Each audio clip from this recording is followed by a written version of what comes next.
நேயர்களுக்கு சாய் சுதாவின் அன்பு வணக்கங்கள். இந்த பதிவில் நாம் பார்க்க இருப்பது இந்த பாட்டை ரீக்ரியேட் பண்ணவே முடியாதுங்க அப்படிங்கிற மாதிரியான ஒரு பாடல். 90களில் வெளிவந்த படமான மனதில் உறுதி வேண்டும் படத்தில் இந்த பாட்டு வந்துச்சு. அந்த பாட்டு என்னன்னு பார்த்தீங்கன்னா வங்காளக்கடலே, அந்த பாட்டு தான். அந்த பாட்டை ஏன் திரும்பி எடுக்க முடியாது அப்படின்னு கேட்டிங்க அப்படின்னா, அந்த பாட்டு ஒரு ஹீரோயினுக்கு 3 ஹீரோக்கள் நடிச்சிருப்பாங்க.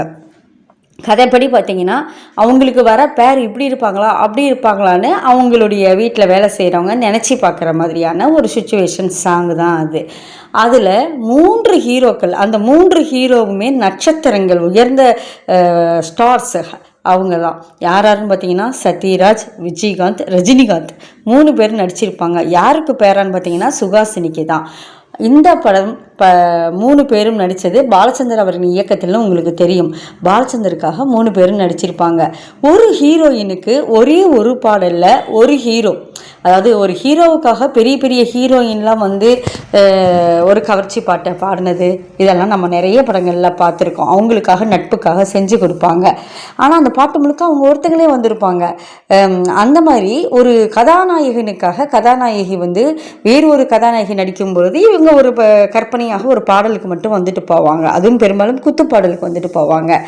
ஆனால் இதற்கு முன்பும் சரி இதற்கு பின்பும் சரி இதுவரையிலும் இந்த ஒரு படத்தை தவிர வேறு எந்த படத்திலும் டூயட் சாங்கு, அதிலும் அந்த ஒரு டூயட் சாங்கில் ஒவ்வொரு ஸ்டான்ஸாவுக்கும் ஒவ்வொரு பேராகிராஃபுக்கும் ஒவ்வொரு ஹீரோ, அது 3 பேரும் ஸ்டார்ஸ்.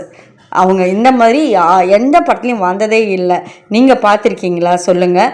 இது வரைக்கும் அந்த பாட்டை பார்க்காட்டினா கூட யூடியூப்பில் போய் வங்காளக்கடலே மனதில் உறுதி வேணும்னு போருங்க, வரும். அழகாக இருக்கும், ரசிக்கலாம். இத்தனைக்கும் ஒரே பேராகிராஃபு, அதாவது ஒவ்வொரு பேராகிராஃபும் வேறு வேறு வரிகளும் இல்லை, ஒரே வரிகள் தான். அந்த 10 வரிகளே திரும்பி திரும்பி ஒவ்வொரு ஹீரோவும் பாடுவாங்க. ரொம்ப அருமையாக இருக்கும். பார்த்துட்டு வந்து ஏன்ட்ட சொல்லுங்கள், ஒருவேளை எனக்கும் தெரியாமல் இந்த மாதிரி படம் வந்திருக்கான்னு. இந்த மாதிரி பெண்களுக்கு முக்கியத்துவம் கொடுத்து படம் எடுத்ததும் பாலச்சந்தர் அவர்கள் தான். அதுவும் ஒரு சாங்கில் 3 ஹீரோவை கொண்டு வந்து வச்சு ஒரு பெரிய புதுமையை படைத்து இது வரைக்கும் அந்த சாதனையை முறிக்க முடியாத அளவுக்கு பாலச்சந்தர் நடத்தி காட்டிட்டு போயிட்டாரு. இனிமேட்டாவது இந்த பதிவை பார்த்தாவது யாராவது ஆமாப்பா நாமளும் செய்யலாம் அப்படின்னு செய்கிறாங்களான்னு பார்க்கலாம். நீங்கள் சொல்லுங்கள், நீங்கள் பார்த்துருக்கீங்களா, கவனிச்சிருக்கீங்களா இதையெல்லாம் அப்படின்னு. பாய்.